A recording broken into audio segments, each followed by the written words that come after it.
Episode की शुरुआत में रॉज कहता है, मैं बस ये जानना चाहता हूँ कि आप बिना गुड बाय कहीं ही क्यों चले गए थे और पास्ट में ऐसी कौन कौन सी घटना हुई थी जिसकी वजह से ये सब हो रहा था।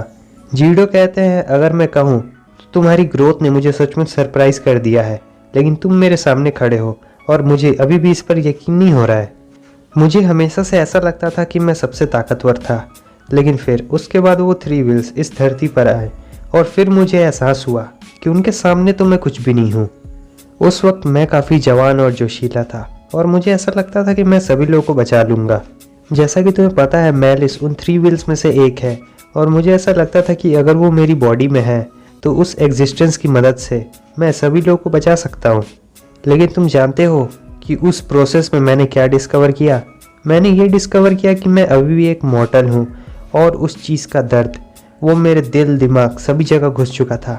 मैलिस का प्रेशर मेरे दिल तक आ चुका था। मुझे ऐसा लग रहा था कि मैं एक चिकन हूँ जो कि थंडरस्टॉर्म में भुना जा रहा है, और वो एक ऐसी चीज़ थी, वो मैलिस के बारे में बोल रहा है कि उसे ऐसा लग रहा था कि वो मैलिस के अंदर जी रहा है, यानी उसके साए के अंदर में। रॉज कहता है, क्या मैलिस के साए के अंदर में? शायद मैं जानता हूँ कि आपको कैसा लग रहा होगा। वो कहता है, नहीं, तुम नहीं जानते होगे, क्योंकि अब बहुत लंबा समय बीत चुका है और उस वक्त मेरे जो दर्द था और मुझे जो कन्फ्यूजन हो रही थी वो तुम नहीं समझ सकते हो। वो एक ऐसा दर्द था जो मेरे सीने के अंदर से निकल रहा था और मुझे ऐसा महसूस हो रहा था कि जब तक मैं मैलिस को अपनी पूरी बॉडी ना दे दूं तब तक वो डर मेरे अंदर से नहीं जाने वाला है। मैं बार बार खुद को दिलासा देता हूँ कि वो सब सीन मुझे याद ना आए, लेकिन फिर भी मुझे वो सभी चीज़ें बार बार याद आने लगती है। लेकिन अब ऐसा लगता है कि वो मेमोरीज वो मेरे सोल के अंदर घुस चुकी है। जितना ज़्यादा मैं उन्हें भूलने की कोशिश करता हूँ उतना ज़्यादा वो दर्द करती है। ये दर्द मुझे बार बार बताती है कि कैसे उन लोगों की जान ले ली थी मैंने, कैसे बिना वजह। मगर मैलिस के लिए वो सब कुछ भी नहीं था। तुम्हें क्या लगता है रॉज, क्या हम ह्यूमंस की एग्जिस्टेंस इन्हीं सब चीज़ों के लिए है? और फिर वो सभी घटना हो जाने के बाद मुझे ये रियलाइज़ हुआ कि मैं मैलिस के कंटेनर बनने के लिए क्वालिफाई नहीं हूँ, इसलिए मैंने उसे डर के कारण छोड़ दिया। मैं वो पहला वॉर हीरो था जो जानता था कि असली डर किसे कहते हैं, और उसके कंटेनर को वापस बनाने का सिर्फ एक ही तरीका था जो कि मैलिस को इम्बैलेंस होने से रोक सके।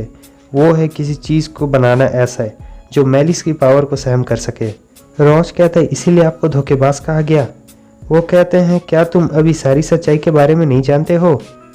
वो बताते हैं कि उस वक्त उनके पास 2 एडवांस लेवल वॉर हीरो थे जो कि बहुत अच्छे से ट्रेंड हुए थे, लेकिन उनकी विल कमज़ोर थी, इसलिए वो मैलिस की पावर से अट्रैक्ट हो रहे थे और वो रॉज को मारने की कोशिश कर रहे थे ताकि वो मैलिस की पावर को हथिया सके। और फिर आखिर में मैंने उन दोनों वॉर हीरोज़ को मार दिया, लेकिन उससे एक गलत फैमिली पैदा हो गई। उसके बाद तुम्हारी मॉम ने अपने एस क्लास वॉर हीरो के स्ट्रेंथ को सरप्रेस कर लिया और तुम्हें लेकर वहाँ से चली गई। और मैं इस बात को बहुत अच्छे तरीके से जानता था कि ह्यूमंस अगर किसी चीज़ तक ना पहुँच पाए तो उस चीज़ को छुपा के ही रखना ज़्यादा अच्छी बात रहेगी। और रॉज कहता है, और फिर उसी वक्त से आपकी आंखें। जीडो कहते हैं, मैं कुछ देख नहीं सकता हूँ, मैं कुछ सुन नहीं सकता हूँ, और यही तरीका था उन सभी चीज़ों से बाहर निकलने का। मैं पास्ट को वापस से दोहराना नहीं चाहता हूँ। उसके बाद वो कहते हैं, आखिर तुम लोग को ऐसा कौन सा टास्क मिला है? क्योंकि मैं मैलिस का पहला कंटेनर था, इसलिए मैं अभी भी जानता हूँ कि लास्ट टेस्ट अभी भी बाकी है। रॉज कहता है, हम अभी भी उस टेस्ट के बारे में उतने अच्छे तरीके से नहीं जानते हैं, लेकिन मुझे ऐसा लगता है कि मैं जिस काम के लिए यहाँ पर आया था वो काम अब पूरा हो चुका है।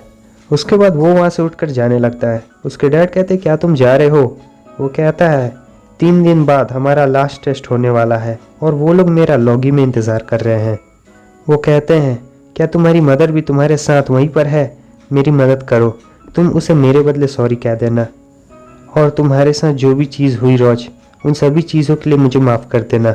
जाते जाते रॉज कहता है, आपने जो मुझसे माफ़ी मांगी है मैं उसे स्वीकार करता हूँ, लेकिन जो माफ़ी अपने मॉम के लिए कही है, आपके पास मौका रहेगा कि आप उनके सामने खुद ये सब कह दें।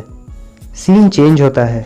हमें पहली बार लॉकी कॉलेज के डीन के ऑफिस को दिखाया जाता है, जो रियल वाला डीन होते हैं उनके ऑफिस को दिखाया जाता है।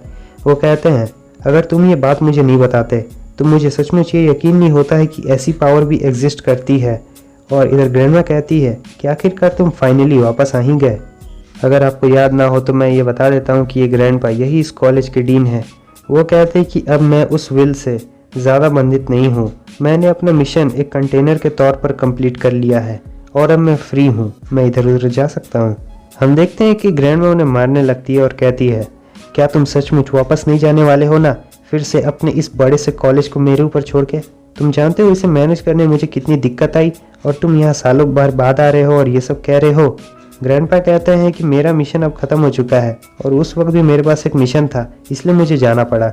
उसके बाद ग्रैंडमा उनसे पूछती है कि वो दोनों रॉज और ज़ायबैंग वो लोग कहाँ हैं। ग्रैंडपा उन्हें बताते हैं कि वो दोनों उन दोनों को बेसमेंट में कुछ काम था, उन्हें वहाँ पर कोई चीज़ ढूंढनी थी, इसलिए वो दोनों वहीं पर गए हैं। वो सोच रही होती है क्या वो बेसमेंट जीडो के पास्ट से जुड़ा हुआ नहीं है। ग्रैंडपा कहते हैं मून ब्योंग, कल तुम्हारा वो टेस्ट है, आखिर तुमने उस टेस्ट के बारे में क्या सोचा है? मून ब्योंग उन्हें बताता है कि हमें उस आवाज़ ने बताया था कि वो टेस्ट कब होने वाला है, लेकिन हमें उस आवाज़ ने ये नहीं बताया था कि उस टेस्ट में क्या क्या होगा। लेकिन अभी हाल फिलहाल में मुझे ऐसा लग रहा है कि मेरे ऊपर इतना ज़्यादा दबाव है कि मैं ठीक से सांस भी नहीं ले पा रहा हूँ। ग्रैंडपा कहते हैं मुझे ये उम्मीद है कि आने वाले समय में सब चीज़ बिल्कुल ठीक हो जाएगा और जैसा चल रहा है बिल्कुल चलने दो। ये एक पानी की बहाव की तरह है और इसे रोकने की कोशिश मत करना, ये जैसा चल रहा है इसे चलने दो। सीन चेंज होता है। इधर हमें लॉगी कॉलेज के किसी कॉर्नर को दिखाया जाता है जहाँ पर कुछ लोग बात कर रहे होते हैं, वही उसी इंसिडेंट के बारे में जो हार्बर पे घटी थी। और बस हमारा ये एपिसोड भी यहीं पे ख़त्म होता है। अगर आपको वीडियो अच्छी लगी लाइक कर दें, चैनल पे न्यू है सब्सक्राइब कर दें। यहाँ तक वीडियो देखने के लिए बहुत बहुत शुक्रिया। फिर मिलते हैं आप सभी से नेक्स्ट वीडियो में, तब तक के लिए बाय बाय।